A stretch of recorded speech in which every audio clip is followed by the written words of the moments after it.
கடந்த நூற்றாண்டின் முற்பகுதி முதலாக தொடர்ந்து அழைத்து வரப்பட்ட இந்திய தொழிலாளிகள் அன்றைய பிரிட்டிஷ் மலாயாவின் அத்தனை விவசாய நிலங்களிலும் நிலை பெற்றனர். ரப்பர், தென்னை, காப்பி மற்றும் இன்னும் பிற பயிர்களை விளைவிக்க வந்தவர்களுக்கு புதியதொரு களமாக இருந்தது இந்த தேயிலை தோட்டம். பிரிட்டிஷ் ஆட்சியாளர்களால் கண்டறியப்பட்ட மலாயாவின் வரைபடத்தில் 1885ஆம் ஆண்டு முதலாக இடம்பெற்ற கேமரன் மலை. 1939 நான் பிறந்தேன். கேமரன் மலையின் போ தேயிலை தோட்டத்தைச் சார்ந்த கொழுந்தன். கர்ணன் கவச குண்டலத்தோடு பிறந்தது போல் இவர் கஷ்டங்களோடு பிறந்தவர் என்றுதான் சொல்ல வேண்டும். சிரமங்களால் கோர்க்கப்பட்ட இவரது வாழ்க்கையின் துவக்கமே பட்டினி போராட்டத்தில் தான் துவங்கியுள்ளது. ஜப்பனீஸ் இங்கே வந்துட்டாங்க. 42 ஜப்பனீஸ் காலம் வந்துடுது.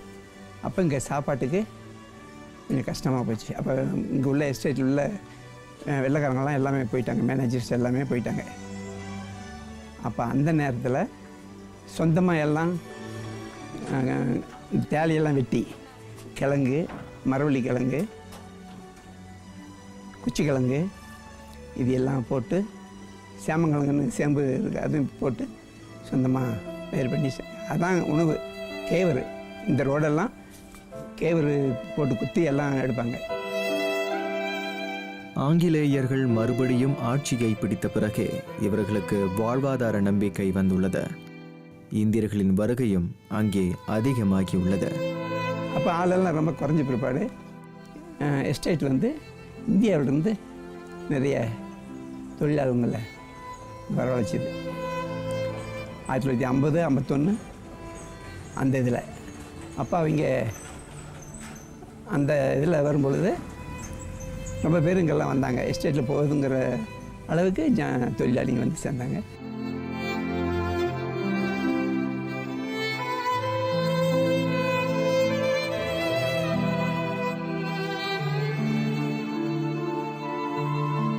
தோட்டக்கிராணியின் உதவியாளராக வேலையில் நேர்மையாக இருந்து வந்த இவரது தந்தைக்கும் சில தொழிலாளிகளுக்கும் எடை பார்க்கும் விஷயத்தில் பிரச்சனை வந்துள்ளது. அதுவே இவரது தலைவிதியை மாற்றியும் உள்ளது. ஒரு மனக்கசப்பு ஏற்பட்டது. அதில் ஒருத்தனுக்கு கிட்ட அது ஒரு கொஞ்சம் பேர் எல்லாம் சொல்லி கொடுத்து அப்புறம் அவன் கம்யூனிஸ்ட்காரன் சுட்ட மாதிரி அப்புறம் போனாங்க. வீட்டுக்குள்ளே போன உடனே பட்டு சுட்டாங்க. உடனே அப்போவே வெளியாகிட்டாங்க. வெளியாகி அப்புறம் நான் வீட்டுக்கு உள்ளுக்கு போய் பார்க்கும் பொழுது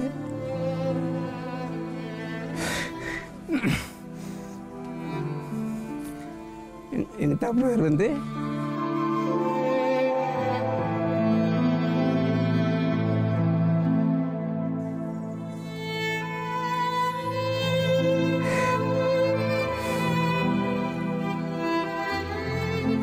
நான் யாருக்கும் தீங்கு செய்யலை, கடவுள் காப்பாற்று.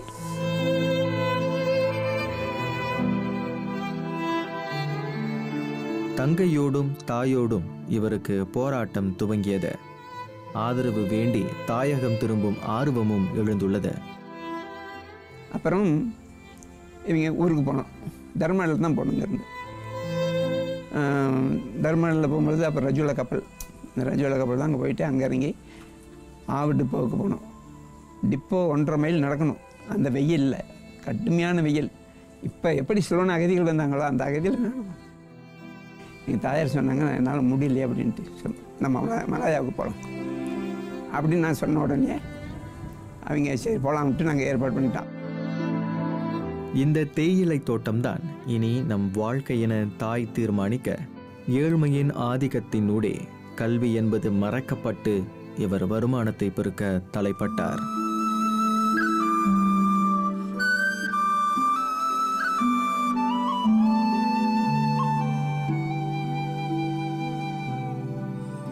காலம் இந்த தேயிலை பயிர்களுக்கு இடையே காணாமல் போனது.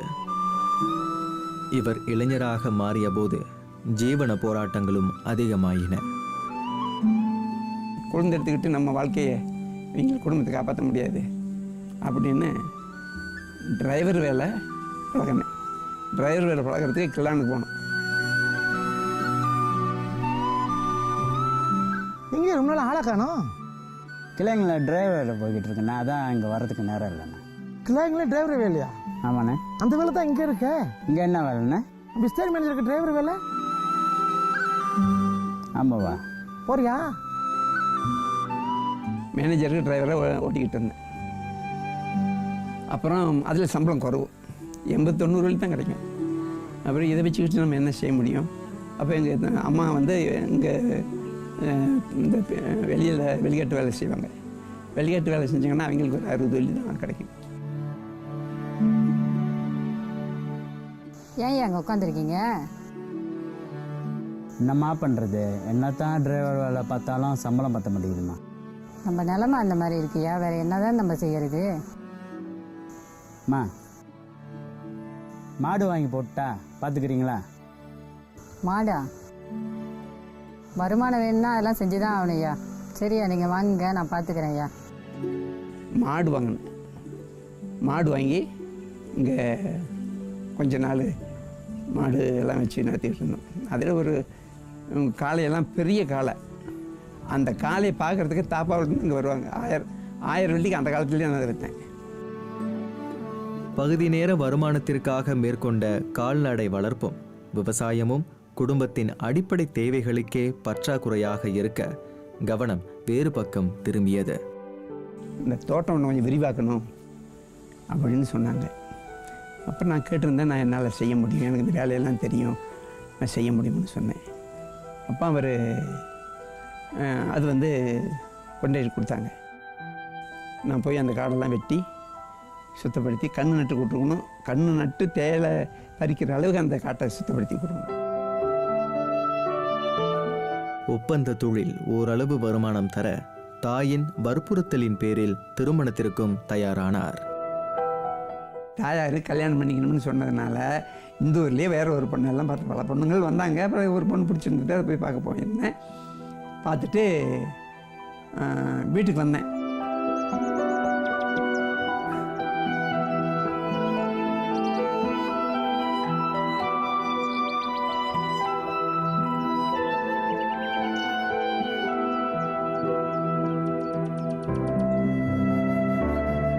இங்கே ஏம்மா உட்காந்துருக்கீங்க?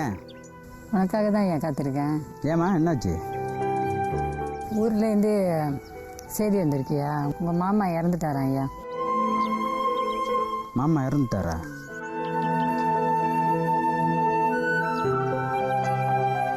தாயார் வேறு சொன்னாங்க, இப்போ இனிமேல் இந்த பொண்ணு நான் அந்த குடும்பத்துக்கு நம்ம ஆதரவு இல்லை, நகை எப்படி அப்படின்னு அவங்க சொன்னாங்க. அப்புறம் நான் கல்யாணம் பண்ணிட்டேன். இந்த அப்போல்லாம் வந்து ஃபோனெல்லாம் எதுவும் கிடையாது. நம்ம லெட்டர் மூலிமா தொடர்பு இருந்துச்சுங்க. அப்பா இறந்த பிறகு தான் எங்கள் அத்தை ஒன்று இங்கே மலேசியாவில் இருக்குதுன்னு தெரியும். கல்யாணம் பண்ணிட்டு இங்கே கூட்டிகிட்டு இருந்தேன். இங்கே கூட்டிகிட்டு வந்துட்டு அப்புறம் இங்கே 2-3 குழந்தைங்களாச்சு. இங்கே வந்த உடனே ஒரு 2 மாதம் வீட்டில் இருந்தேன். அதுக்கு பிறகு எனக்கு கொழுந்துக்கு தேயிலை கொழுந்து பறிக்கிறதுக்கு ஏற்பாடு செஞ்சு நான் கொழுந்து எடுக்க போனேன். தந்தை இழந்த சோகத்திலிருந்து மீண்டு கைப்பற்றியவர் பற்றிய கனவுகளோடு கப்பலேறி வந்த மனைவிக்கும் இங்கு பொறுப்புகளும் சோதனைகளுமே காத்திருந்தன. எல்லா வேலையோட தேயிலை கொழுந்து பறிக்கிற வேலை அதிகமாக கஷ்டமான வேலை. மழை வந்தாலும் காற்று வந்தாலும் எந்த இது வந்தாலும் நனைஞ்சுக்கிட்டு அதில் அந்த மலையிலேயே நனைஞ்சி நம்ம வேலை செஞ்சு அந்த கொழுந்தை தூக்கிட்டு வரணும். தூக்கிட்டு வந்து நம்ம அதெல்லாம் சுத்தப்படுத்தி திம்பாங்கல் போட்டு நிறுத்திட்டு வரணும். மனைவி நல்ல குழந்தை எடுப்பாங்க. குழந்தை எடுத்தாங்கன்னா இங்கே உள்ள இந்த டிவிஷனில் 1ஆம் நம்பர் ஆளாக குழந்தை எடுப்பாங்க. கிட்ட 1000 வெள்ளி வரைக்கும் சம்பளம் எடுத்திருக்காங்க. அப்போவே கையில் இதுக்கு வைக்கிறது இல்லையே. அப்போது இங்கே எல்லாருமே நம்ம ஆச்சரியப்படுவாங்க இந்த அளவுக்கு. ஏன்னா அவங்களுக்கு அந்த மாதிரி குடும்பத்தை நம்ம இனிமேல்ங்கிற ஒரு எண்ணம். 6 மணிக்கு எழுந்திருக்கணும் பிள்ளைங்களை அனுப்புறதுன்னா. பஸ்ஸு வந்து 6 மணிக்கெல்லாம் அங்கே வந்துடும். நாம் வந்து 5 மணிக்கு எழுந்திருக்கணும். 5 மணி 4:30 மணி போல் எழுந்திரிச்சா தான் பிள்ளைங்களை அந்த இடத்துல இருந்து பஸ்ஸுக்கு நம்ம அனுப்ப முடியும். பிள்ளைங்க தனவாத்தாவுக்கு போகணும் படிக்கிறதுக்கு. படிச்சுட்டு அந்த பிள்ளைங்க இங்கேருந்து ஸ்கூலுக்கு போகும். 6 மணிக்கு பிள்ளைங்க சமயத்தில் தூங்கும் பொழுதே மெத்தையிலேருந்து பிள்ளைங்களை எழுப்பி அதுங்களை எல்லாம் செஞ்சு தலை சீவி எல்லாம் செஞ்சு இப்போ சேரெல்லாம் கொடுத்து பிள்ளைங்கள பஸ்ஸுக்கு கொண்டு போய் விட்டு இந்த இடத்துல ஏற்றி விட்டுட்டு தான் நான் வேலைக்கு போகிறதுக்கு ரெடி ஆகணும். வாழ்வில் தலையெடுத்து நிமிர்ந்து விடுவோம் எனும் நம்பிக்கை வந்தபோதுதான் அந்த விபத்து, அது இவரது வாழ்வையே புரட்டியும் போட்டது.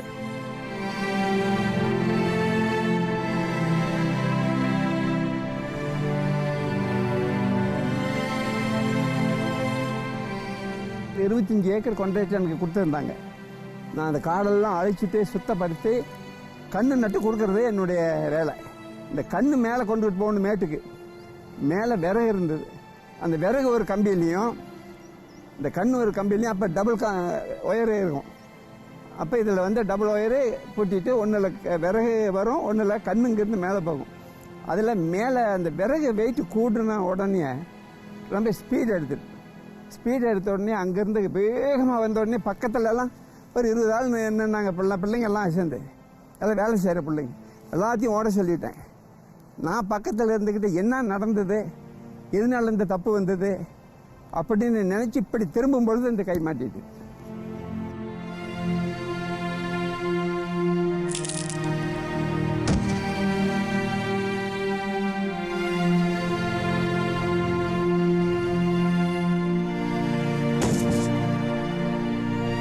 கேட்கும் பொழுது உங்கள் வீட்டுக்காரர் அடிபட்டு இறந்துட்டாரு, ரொம்ப ஆபத்தான நிலைமையில் இருக்காரு, ஈப்போவுக்கு அனுப்பிட்டாங்க, மேனேஜர் வந்து காடியில் கூட்டி போயிட்டாரு அப்படின்னு சொல்ல, நானும் மாமியா பிள்ளை எல்லாம் கதறிக்கிட்டு அழுதுகிட்டு இருந்தோம்.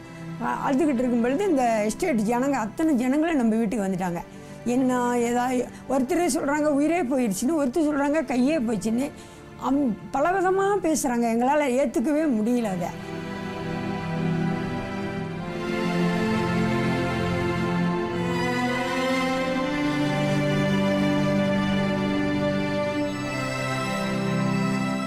கையில் எடுத்து நம்ம வாயில் போடங்காட்டி கீழே விழுந்துருதுன்னு சொல்கிறாங்க இல்லைங்க, அந்த மாதிரி ஆகிப்போச்சு. எதை எடுத்தாலும் அவருடைய வாழ்க்கையில் வந்து ரொம்ப தோல்வி அடைஞ்சிட்டார். இந்த கொண்ட்ராக்ட் எடுத்தார், இந்த கொண்ட்ராக்ட்லேயும் ரொம்ப தோல்வி அடைஞ்சிட்டார். அதில் ரொம்ப நஷ்டம் கூட, ஒரு 50,000 வெள்ளிக்கு மேலே நஷ்டம் கூட. எனக்கு அந்த காசு போனாலும் பரவாயில்ல, எது போனாலும் பரவாயில்ல, நம்ம வீட்டுக்காரரோட கை போயிடுச்சுங்கிறது தான் எனக்கு ரொம்ப வேதனையாக இருந்துச்சு.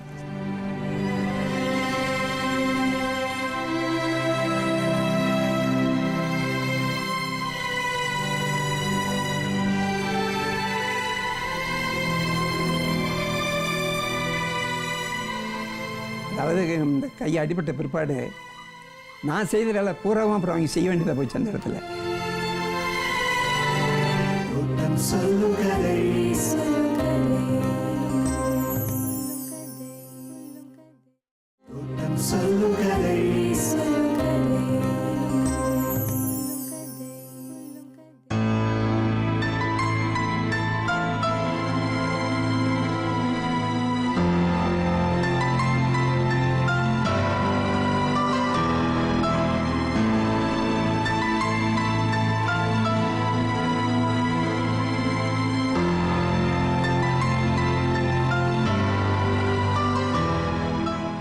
எப்படிமா இருக்க?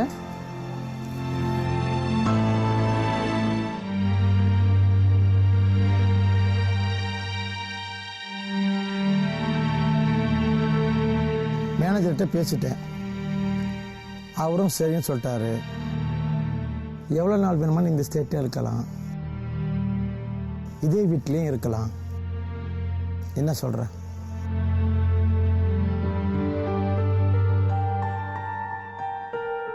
உனக்கு கணக்கில் எழுத தெரியுமா? அப்படின்னா நான் மேனேஜர்கிட்ட கேட்டு உனக்கு அந்த வேலைக்கு ஏற்பாடு பண்ணி பார்க்குறேன்.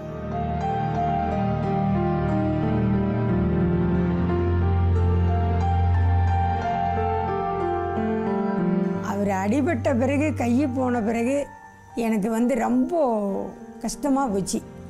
ஆனால் அதில் வந்து அளவுக்கு அதிகமான கஷ்டமாக இருந்தது. பிள்ளைங்கள்லாம் சின்ன சின்ன பிள்ளைங்க. அந்த இடத்துல வந்து நம்ம வாழக்கூடிய நேரத்தில் நம்ம வீட்டில் இப்படி ஆயிடுச்சே அப்படின்னு ரொம்ப நினச்சி ரொம்ப வேதனைப்பட்டு ஆண்டவனை நினச்சிக்கிட்டு ஒவ்வொரு நாளும் அந்த ஒரு நாள் கூட நான் வேலைக்கு போகாமல் இருந்தது கிடையாது.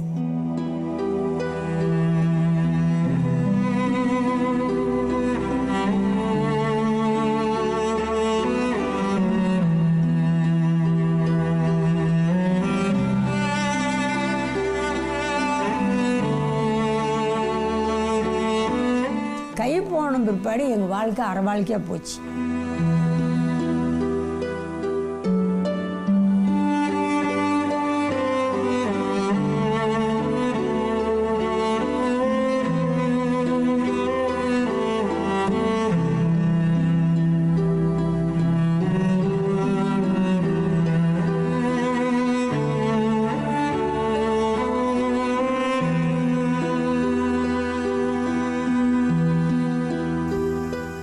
வாங்கண்ணே.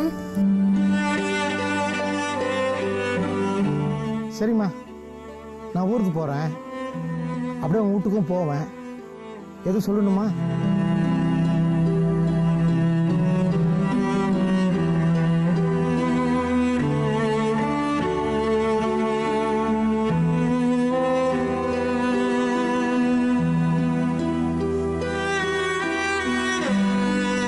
நல்லா இருக்கேன்னு சொல்லுங்கண்ணே.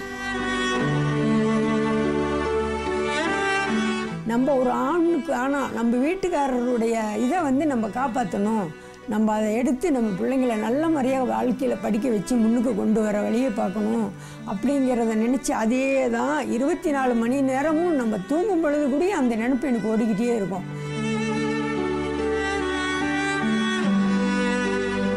எனக்கு அப்போல்லாம் அந்த உங்கள் பிரச கையில்லாத அப்படின்னு சொன்னால் என்னால் தாங்க முடியாது. அழுகு தான் வரும், ரொம்ப அழுதுருவேன். வந்துட்டு இங்கே வந்தோடனே வீட்டில் வந்தோடனே எனக்கு பார்த்தோடனே எனக்கு ரொம்ப அழுவ வந்துடும். நான் சொல்வேன், இந்த மாதிரிலாம் சொன்னாங்க வேலை கட்டல, நம்மளையே கடவுள் இந்த மாதிரிலாம் இது பண்ணிட்டாரு, இந்த கேள்விக்கெல்லாம் நான் பதில் சொல்ல வேண்டியதாக இருக்குது, இன்னும் முண்டி கை பொம்பளைன்னெலாம் சொல்கிறாங்க. அதெல்லாம் எனக்கு என்னால் தாங்க முடியாது பாருங்க. வந்து என்கிட்ட சொல்லிட்டு அழுவாங்க. அப்புறம் சொன்ன உள்ளது தானே சொல்லியிருக்காங்க, எனக்கு முண்டிகை தானே, அப்போ அதில் தப்பு என்ன இருக்குது? அதையே நம்ம தப்பாக நினைக்கணும். காதில் கேட்டதுனால நம்ம அந்த மாதிரி நினைக்கிறோம். காதில் கேட்காத இடத்துல எத்தனை இடத்துல என்னென்னமோ சொல்கிறாங்களே, அது மாதிரி இதை நினச்சிட்டு போங்க, சரியா பேசு அப்படின்னு சொல்லி அவங்களை சமாதானப்படுத்திடுவேன். சிக்கலாகி போன நடைமுறை வாழ்வில் இவரது நம்பிக்கை மட்டும் இன்னும் தளர்வடையாமல் இருக்க தோட்டத்திற்கு உள்ளேயே வருமானம் தேட துவங்கினார். அதில் ஒன்று இவர் வீட்டை ஒட்டி அமைந்திருக்கும் இந்த விவசாய நிலம். தோட்ட நிர்வாகம் இவருக்காக தந்த கொடை.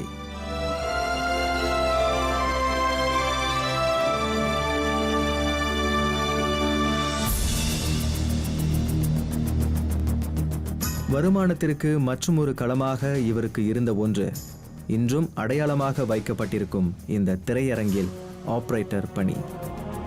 இங்கே நாங்கள் சினிமா பார்க்குறதுனாக்க இங்கே தான் வந்து பார்ப்போம். அப்போ எஸ்டேட்லேயே அந்த ஃபிலிம் வரவழைச்சி இங்கே கொடுத்து நாங்கள் இங்கே ப்ரொஜெக்ட் இப்போ நான் ஓட்டுவேன். ஒரு நாளைக்கு 4 ஷோ இருக்கும், ஒரு நாளைக்கு 3 ஷோவும் இருக்கும். சனிக்கிழமை ஒரு ஷோ இருந்தால் ஞாயிற்றுக்கிழமை 3 ஷோ தான். ஒரே நாளில் 4 டிவிஷனும், காலையில் 8 மணிக்கு ஒன்று, 12 மணி ஒன்று, 3 மணி ஒன்று, 7 மணிக்கு ஒன்று, 4 ஷோ இருக்கும்போது 7 மணிக்கு ஆரம்பித்து ராத்திரி 10 மணி 10:30 ஆயிடும். அப்போ ஜனங்க வரப்போக இருந்துக்கிட்டு தான் இருப்பாங்க. இந்த இடத்துல ஒரு பெரிய திருவிழா மாதிரி இருந்துக்கிட்டு இருக்கும்.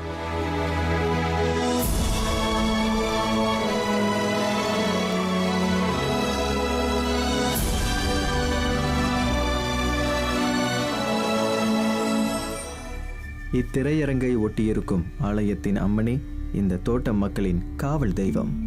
அன்று துவங்கிய இவர்களது வழிபாடு அடுத்த தலைமுறை வரை தொடர்வதற்கான சாத்தியக்கூறுகள் அதிகமாகவே இங்கு தென்படுகின்றன. ஒவ்வொரு வருஷத்துக்கு ஒவ்வொரு வருஷம் நான் அன்னதானம் கொடுக்குறேன் அப்படின்னு சொல்லி அவங்க பேர் பதிஞ்சுட்டாங்க பாருங்களேன். இடம் இல்லை. 2026 தான் வேணுமுன்னா யாருமே பேர் பதிஞ்சு அன்னதானம் கொடுக்கறதுக்கு பொறுப்பு ஏற்றுக்கலாம்.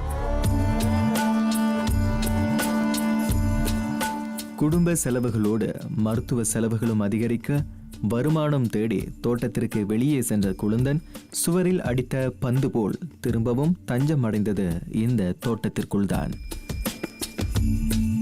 வெளியில் 10 நாளைக்கு 15 நாளைக்கு கூட சமயத்தில் போயிடுவேன். அப்போ எனக்கு இங்கிட்ட ஞாபகம் தான் இருக்கும், இங்கிட்ட கவலையும் இருக்கும். ஏன்னா அந்த வேலையெல்லாம் அப்படி இப்படியே நின்று போயிடுமே அப்படின்ட்டு. அப்போது அங்கேருந்து அப்புறம் வந்துட்டு மறுபடியும் நான் அதை புதுப்பிக்கணும். இந்த 10 நாளுக்கு வேலையை புதுப்பிச்சுட்டு செஞ்சுக்கிட்டு இப்படி தான் அது போய் இருக்க வேண்டியதாக வந்தது. வேலைக்கு போயிட்டாருங்க, வேலைக்கு போயிட்டாருங்க.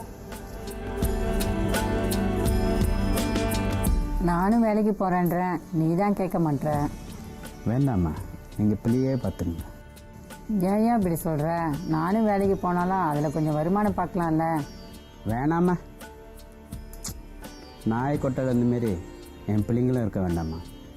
நீங்கள் பிள்ளைங்களே பார்த்துங்கம்மா, கஷ்டப்பட வேண்டாம்மா. கொழுந்தனுக்கு ஆதரவாக தாய் குடும்பத்தை நிர்வகிக்க, மனைவி வருமானத்திற்கு தோள் கொடுத்தார்.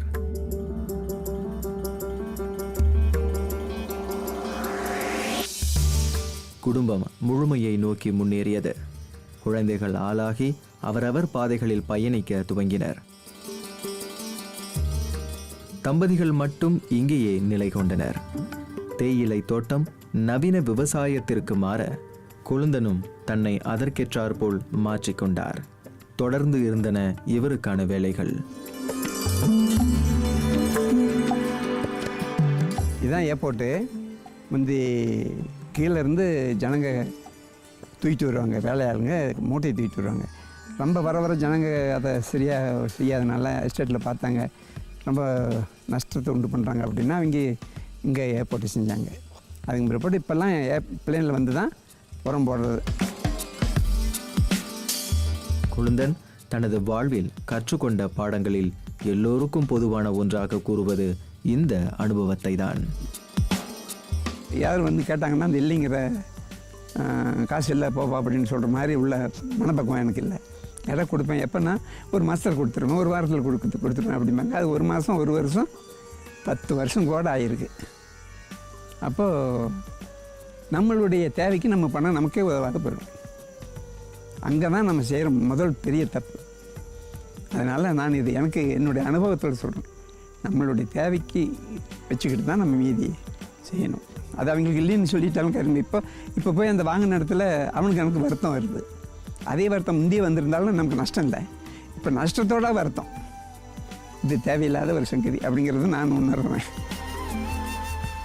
தினம்தோறும் சூரிய தரிசனம் நிகழும் இந்த ஜன்னல் தான் இவருக்கு வெளியுலகம் பற்றிய ஈர்ப்புகளை நிறைவேற்றும் சொர்க்க வாசல்.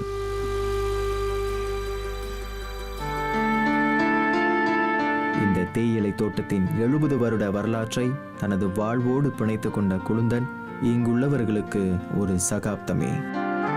கொஞ்சம் வாழைத்தோப்பெல்லாம் வச்சுருந்தோம். அந்த வாழைத்தோப்புக்கு மணி 7 மணிக்கு வந்தால் கூட ஐயாவும் நானும் அந்த வாழைத்தோப்புக்கு போவோம்.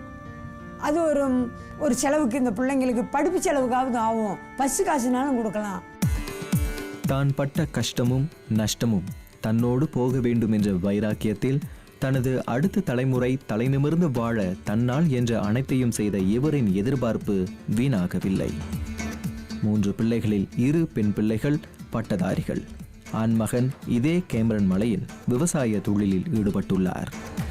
தன்னை விட தன் பிள்ளைகள் வாழ்க்கையில் ஒரு படி மேலே வந்துள்ள திருப்தியோடும் தனது 3வது தலைமுறை இன்னும் சிறந்த எதிர்காலத்தை கொண்ட தலைமுறையாக உருவெடுக்கும் என்ற நம்பிக்கையோடும் இன்றளவும் யாரையும் சார்ந்திராமல் சுயக்காலில் நிற்கின்றார் கொழுந்தன். உடலில் வலு இருக்கும் வரை தோட்டத்திற்கு விசுவாச உழைப்பாளிகளாக இருப்போம் எனும் கொழுந்தன் தம்பதியரின் சித்தாந்தம் கவனிக்கப்பட வேண்டிய ஒன்றே.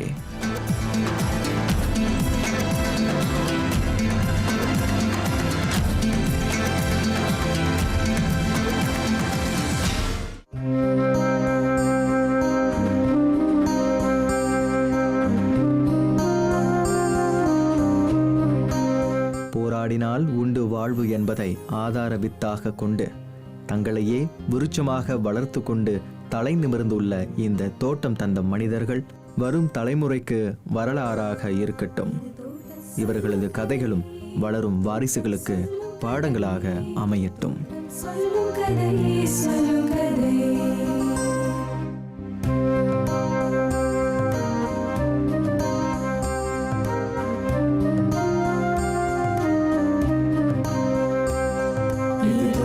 சொல்லுகதை, தோட்டம் சொல்லுகதை, தோட்டம் சொல்லுகதை.